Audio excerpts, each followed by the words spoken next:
Hey guys, so today I thought I would show you inside what is my mother culture basket, whatever.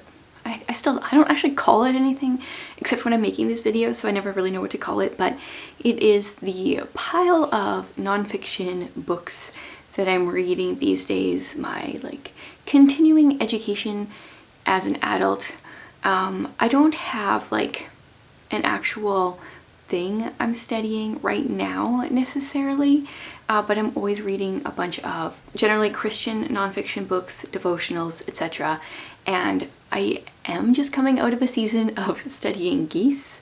I feel like often, there's a topic that I'm interested in that I'm studying, but now all our geese are gone, so I'm kind of done studying that. I'm hoping in the next little bit there will be another topic of interest to me that I will start studying.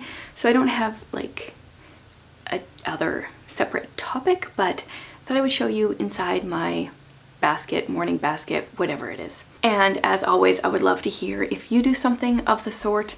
Mine isn't a basket, it's a pile of books is really what it is. I'd love to hear how you do it, what you have included. So the first thing I like to start off with every morning is reading my Bible. I am usually reading from, this one is the CSB, or I have the ESV Study Bible. They're my favorites. This one is a note-taking Bible, which is a cool idea, but I find there's only so much room for notes. And in the New Testament, I use up the section, the space right away. And then the Old Testament, I don't use it as much. So I don't know if I would go the note-taking Bible route again. But I do like this one. And then I have a notebook that I usually write out certain scripture that's jumping out at me, or if I'm studying something, I do that in here. One thing I am very slowly studying right now is Revelation. So I bought and printed out from Felicia Masonheimer, the All Nations, Tribes, People, and Tongues. It's Exploring the Hope of Christ Revelation Study. And so this is broken down and it goes through the entire book of Revelation. I printed it out 2 pages per paper, and then I have it double-sided, so I was trying to save paper because I think the thing, yeah, it's close to 200 pages long. So I'm very, very slowly going through this and studying this. I'm also going through an old sermon series from our church on Revelation. Also, I should say I will link everything that I can below. So that is something I'm studying in the Bible, but I also need something else. This is very brain intensive. For January, I would like to start something else that I can kind of do in the mornings.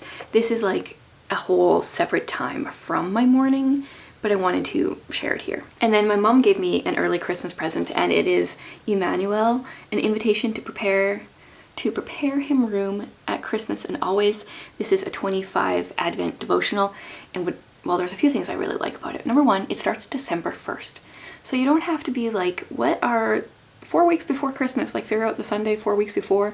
For some reason, that just always throws me off because it's not always the same day. I love that it's just okay, today's the 5th, I can read on the 5th. Today's the 6th, I can read on the 6th. So you can just read the number that it is. It's also very beautiful. So there's lots of watercolor illustrations throughout. As most devotionals, some days I find more applicable than others. At the end of each day, it has a song that you can listen to or sing. It's got some questions or things to ponder, and then it has a prayer. And then the devotional itself, so today I did the 6th. It's usually about 3 written pages long, so we've got 1, 2, and 3. Some of them I think are about 4 pages, but there's lots of illustrations throughout. It's very, very pretty. My other daily devotional, which I should say I'm not really big into daily devotions, so it's devotion book type thing, so it's kind of funny that I'm doing 2. But I asked for this for Christmas last year, Mom Heart Moments. This is Sally Clarkson's Daily Devotions for Life-Giving Motherhood, and obviously I've been enjoying it. I feel like Sally Clarkson's a bit of an exception because she has, I don't know, I find so much wisdom from her writing, and most days I feel they're very fitting. I think growing up, a lot of my struggles right now with the whole devotional idea is that people would sit down and do their devotions and they would just read something like this and then maybe like read the Bible verse at the top, but they wouldn't actually read the Bible. And I believe that reading the Bible should be the main focus. So that's what I start with. And then as of right now, I'm currently doing 2, but this will be done at Christmas. And I think I got this on December 26th last year, so I'll be done this right away too. But I would really like a suggestion for what I should study, like in the Bible, what I should study for next year, or if you guys have a resource. The last couple years I've done like the Bible recap. I've done reading the Bible in like 60 days or 90 days, and I'm just looking for something different for this next year. So if you guys have suggestions, let me know. And then I do have this binder, which I feature every time I talk about my Mother Culture basket. Right in the cover here, I have my classics TBR, the classics that I list that I made that I want to read before I die. In here, I also have like some index cards of, they're my like prayer cards that was inspired by the book A Praying Life by Paul Miller. I read that in the spring.